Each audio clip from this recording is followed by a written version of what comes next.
Hello and welcome to another edition of Channels Beam. I'm Victor Matthias.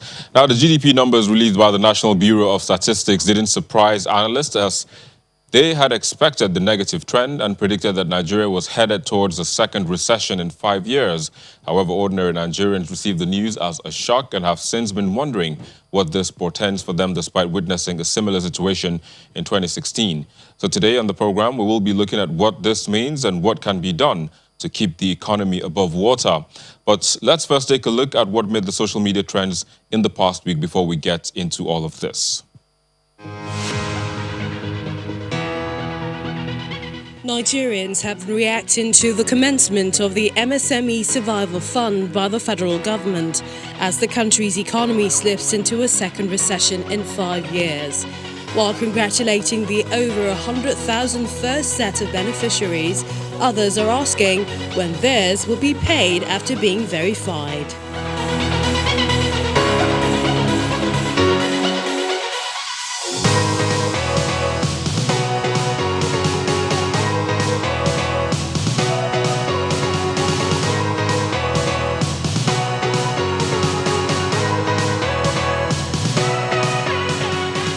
Themed Better Health for Men and Boys, the International Men's Day marked every year to celebrate the contributions and achievements of men and boys towards the nation, society and community at large.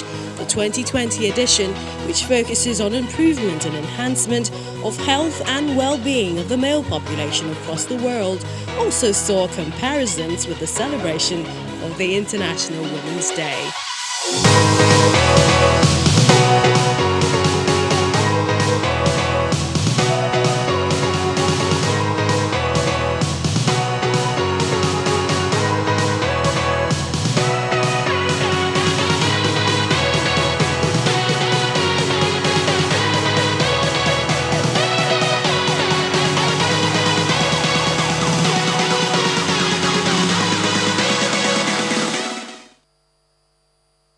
Well, there you go. Those were the trends in the past week.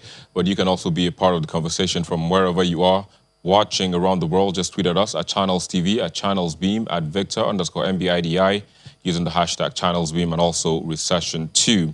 But joining us now to look at today's topic, we have with us Atiku Samuel Oluwatobi. He is a development economist and a public finance management expert. He joins us from our Abuja studio. It's a pleasure to have you on the program today. Thank you for having me, Victor. You're welcome. All right, so let's begin this conversation. I mean, so pretty much we are where we are, but despite it being a shock to most Nigerians, the authorities and even analysts had predicted that we were going to be here at this particular time.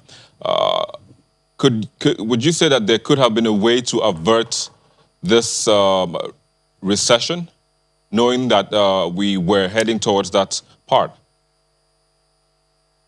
Maybe some things will have been done one way or the other, but at least if you look across the world, what happened is just not peculiar to Nigeria. We went into, of course, nobody envisaged that COVID-19 would actually spread as wide as it did, and then because of that, a couple of other things actually happened that actually impedes ability of government to react on time.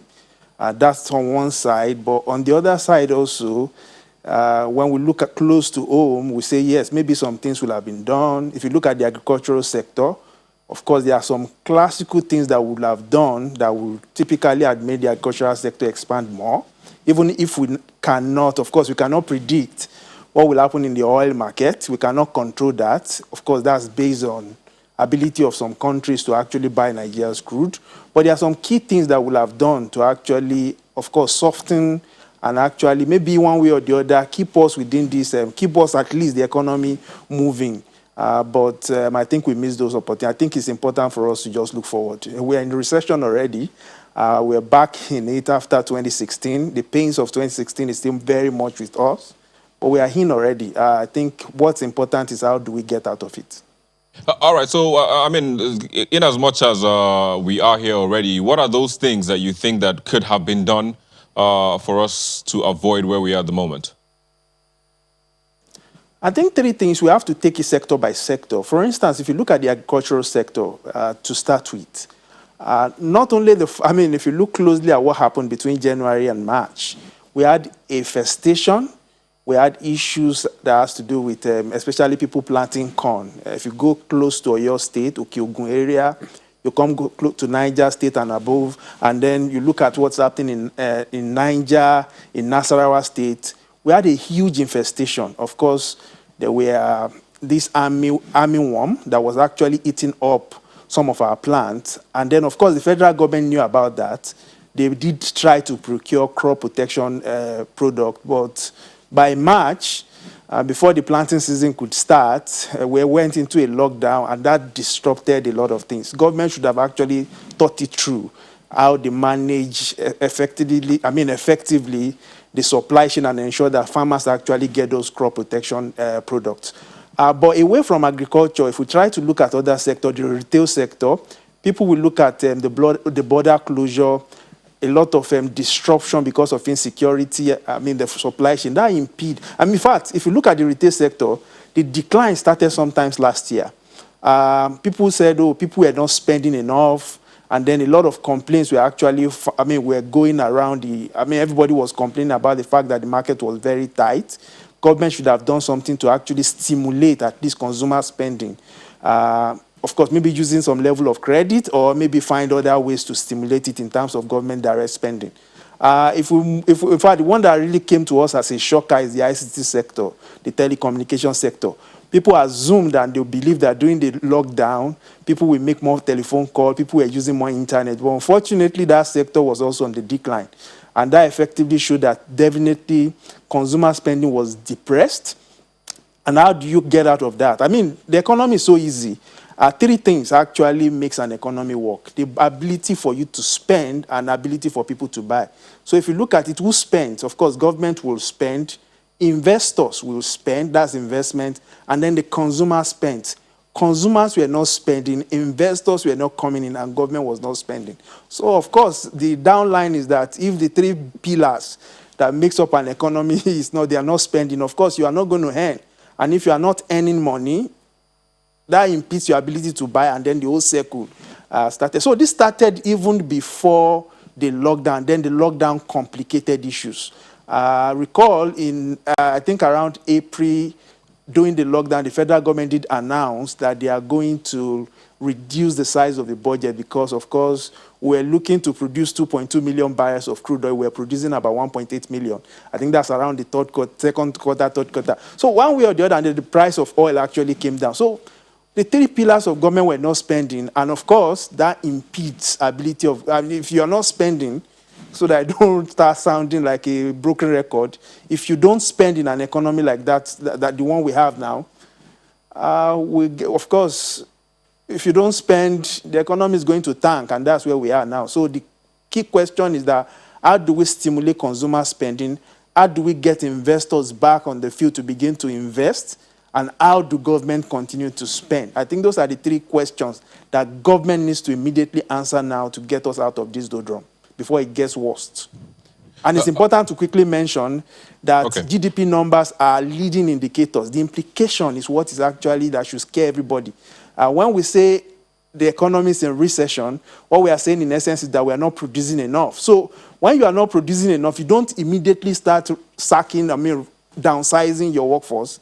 You wait a little while and see whether government reacts. But if government fails to react, then you downsize. And the moment you downsize, again, I mentioned that the consumer spending pillar, of course, shrinks even further, and that impedes your ability to sell goods and your ability to continue to produce goods and services. And then the whole chain continues. You can go on and on like that, and then things could degenerate very fast. So government must immediately begin to think, how do we stimulate consumer spending?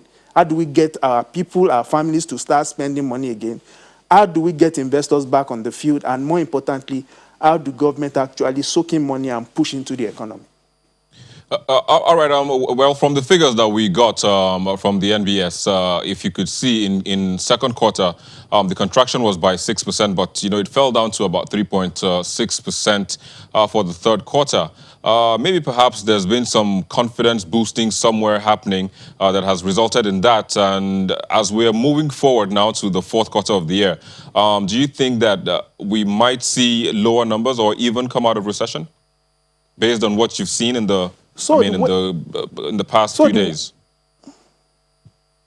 So the way actually we compute GDP is like we compare quarter to quarter. It's not that we compare what happened in the first quarter with what happened in the second quarter.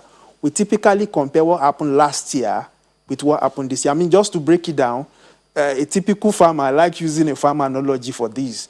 A farmer last year was producing 3 tubers of yam. This year is producing 2 tubers. Now, if you go to the next quarter, how much tuber of yam did you produce? Oh, you produced 5. How much did I now produce? So it's a little bit complex if you begin to compare the numbers literally by saying, oh, it seems things are improving. Until you see the final figure before we can actually say there's a semblance of improvement. But when you look at it on a quarter-by-quarter basis, of course, remember the second quarter, the economy was in total lockdown. If you remember, everything was actually shut down. So we're expecting the third quarter, which actually reflect what happened the second quarter, to be better relatively to what happened the second quarter. So the third quarter, things seems to have picked up, of course, but doesn't preclude the fact that this quarter, that's the fourth quarter of this year, could actually be way worse. So we can't. I mean, looking at the numbers, it's too early to begin to actually saying A, B, C, D. The reason why I'm saying that, just for clarity again, is to look at what did government do. What did the federal government actually do in terms of the third quarter? I mean, the fourth quarter. Is actually the government pumping in more money into the economy now? Are we saying in effect that investors are actually spending more? Are you seeing construction activities around you? Farmers back? Are farmers actually getting what they need? Of course, the plant season is already over. Of course, the dry season, how do they call it now? The dry season, farming season, or how do we call it? It's actually in here, but we never can predict what has happened. I think it's better for us to take in more information. Samuel, let me hold you there for a bit. I'm talking about what the government has been doing. Just yesterday, Laolu Akonde was on our political program, and he spoke a little bit about some of those things that the government is already doing at the point in time in terms of spending now and trying to boost investors and also boost SMSEs. Let's just quickly take a listen to him. And then we can continue. We have under the ESP a plan where we are going to touch 1.7 million Nigerians in the MSME sectors with different kinds of incentive stimulus packages. And we have started with the one-time grants of 30,000 to artisans, with the 3-month payroll support for people in the private sector whose businesses were affected by COVID-19. We are in the process of ensuring that people who want to register businesses now, about 250,000 of them can register it for free. Federal government is going to pay the money. We have a guaranteed off-take program in the MSME sector. People can produce face masks, PPEs, and whatnot, and they will be bought. So all of these things are going on. And if you go to social media, all the testimonies are there. And like I said, if you look at the GDP figures, quarter 2 was -6. Now, quarter 3 is -3. So you could see already that there is a growth. As a matter of fact, if you look at the quarter 3 figures that was recently released, you see that there is growth in agri. There is some appreciable growth in food, beverages, and tobacco. There is growth in the financial institutions, and there is growth in telecommunications.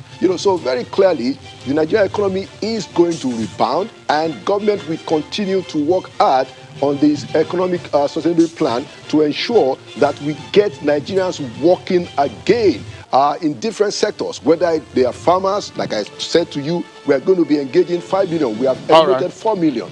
We're going to be installing solar panels all across the country. 5 million of them. It will impact 25 million people. So we have all of these combination of efforts. Not to talk about the affordable lending programs of CBN that is touching the real sectors already. And the stories are out there. We will continue, and we can assure Nigerians that we will get out of recession very soon.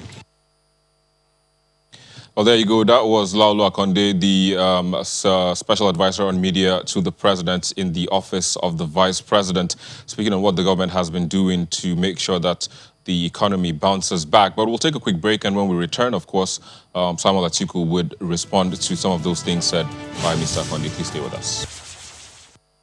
Thank you for staying with us. You're still watching Channels Beam on Channels Television. Now, we've been joined, of course, from Abuja studio by Samuel Atiku, who is a development economist. Just before we went on break, we heard from the the media assistant to the president in the office of the vice president, talking about what the government has done in terms of trying to help SMSEs as well as farmers and so many other sectors.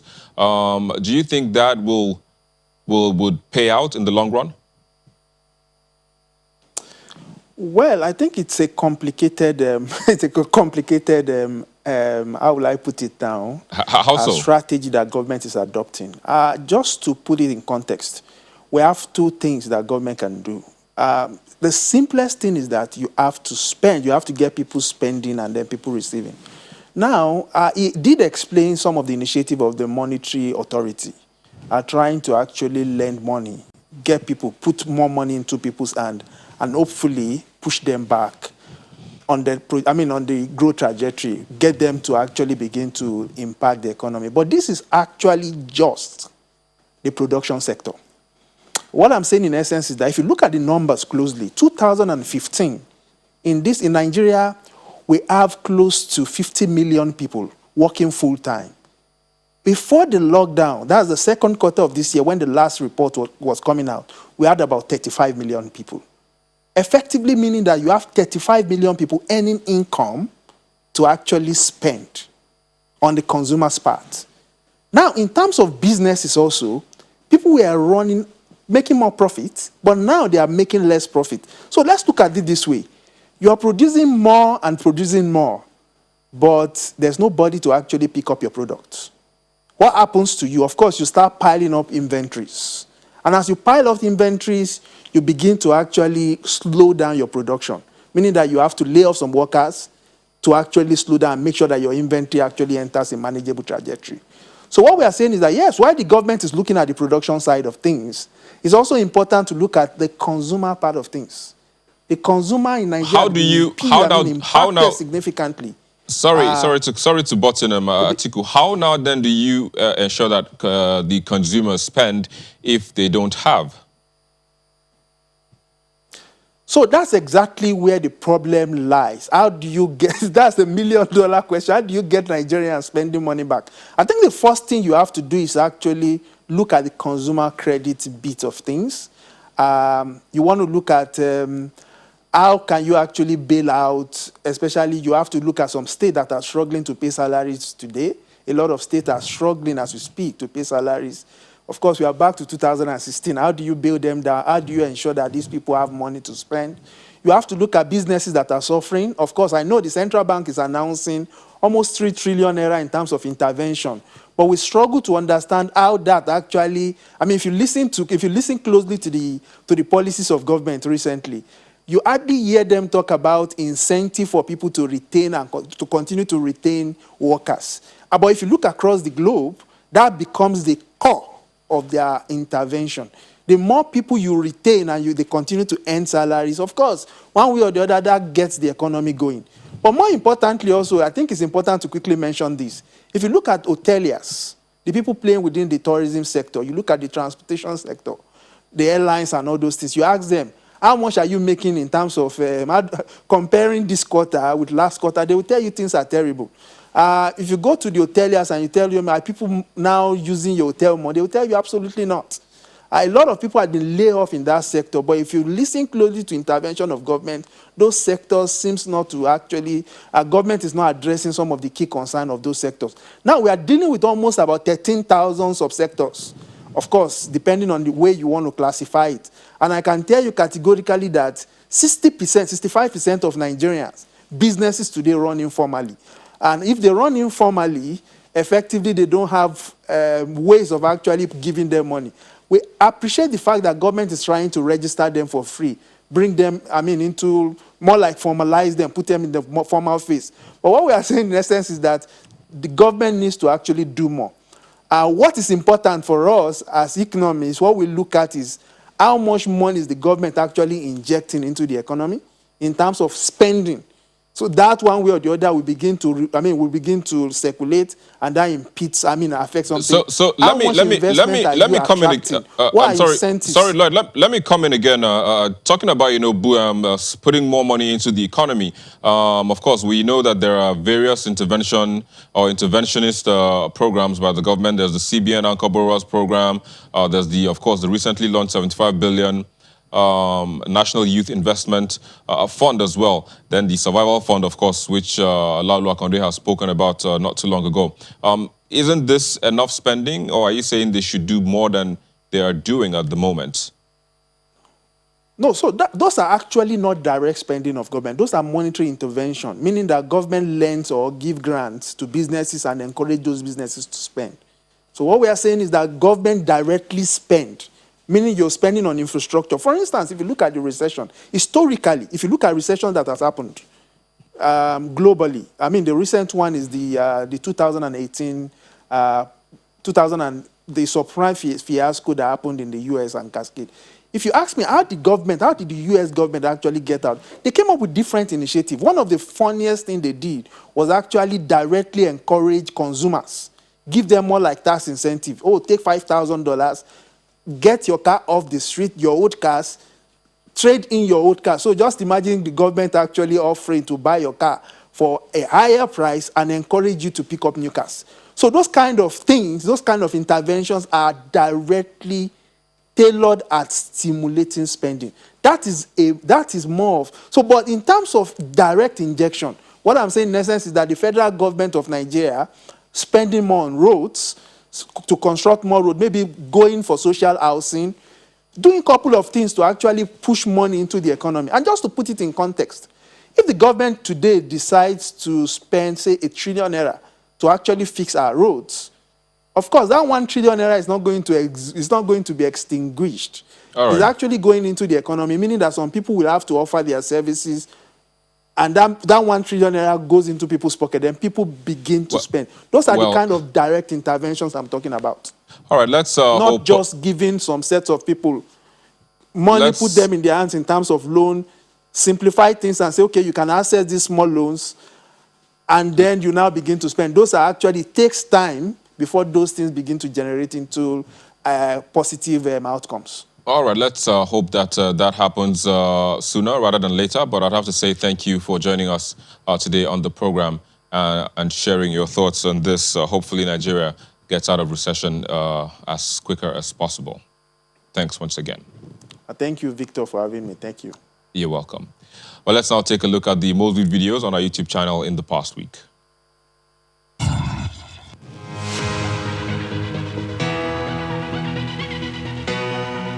The first electric car in Nigeria. The launch of the first electric car in Nigeria by Lagos State Governor Babajide Sanwo-Olu kicks off this week's chart as the 5th most viewed video in the past week.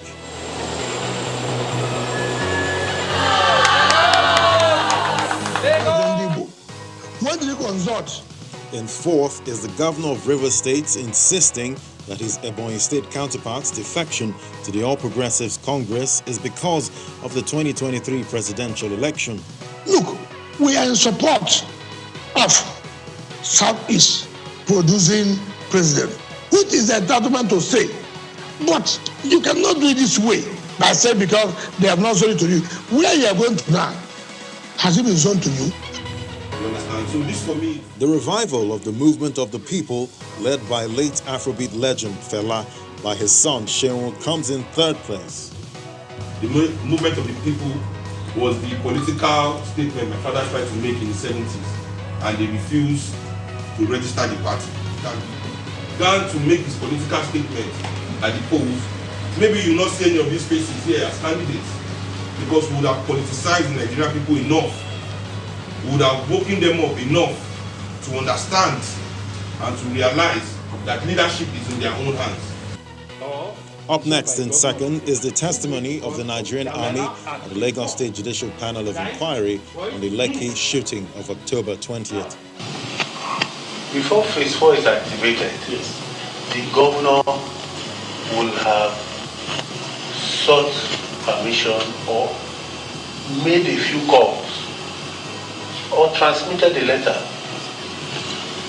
to the president or, in this case, even to the chief of army staff.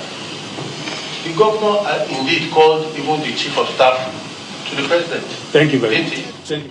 Well, first is a claim by Senator Eyinaya Baribe that there's no way to cover how this government has failed Nigeria. What do we have today? That's what we're asking. And until this government can come to grips with what they promised, that the only thing you can do is to say it has failed.